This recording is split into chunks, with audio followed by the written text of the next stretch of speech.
ছাত্র সংকটে ধুঁকছে আস্ত কলেজ। প্রায় 2 বছর ধরে বেতন বন্ধ 16 জন অস্থায়ী কর্মী। ক্ষোভে ফুঁসছেন জমিদাতারা। ঘটনার কথা স্বীকার করেছেন কলেজ অধ্যক্ষ। ঘটনাটি দক্ষিণ দিনাজপুর জেলার কুমারগঞ্জ কলেজে।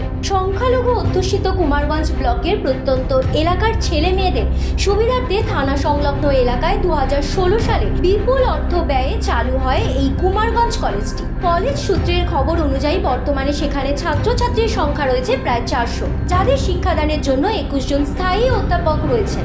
শুধু তাই নয়, কলেজে যাবতীয় কাজ পরিচালনার জন্য 2018 সালে গ্রুপ সি এবং গ্রুপ ডি পদে প্রায় 16 জন অস্থায়ী কর্মী নিয়োগ করে কলেজ কর্তৃপক্ষ।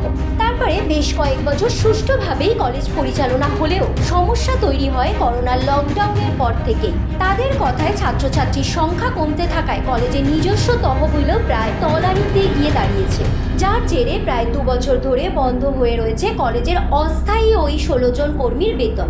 এদিকে দীর্ঘ মাস ধরে বেতন না পাওয়ায় ইতিমধ্যে কলেজে আসবার আগ্রহ হারিয়েছেন অস্থায়ী কর্মীদের অনেকেই। ফলে গ্রুপ সি ও গ্রুপ ডির কাজও করতে হচ্ছে কলেজের অধ্যাপকদের, যাকে কেন্দ্র করে কিছুটা অসন্তোষও তৈরি হয়েছে অধ্যাপকদের একাংশের মধ্যে।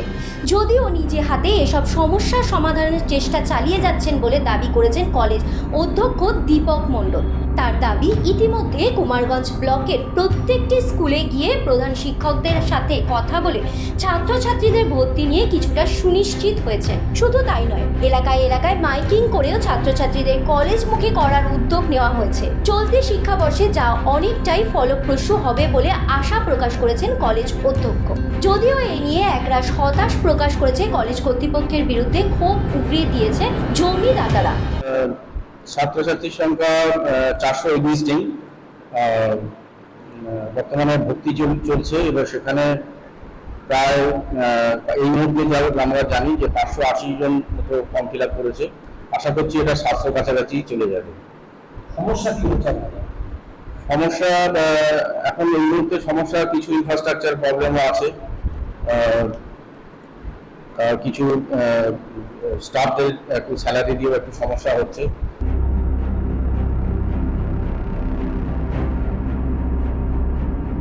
Bureau report, U Bangla TV, Balurghat.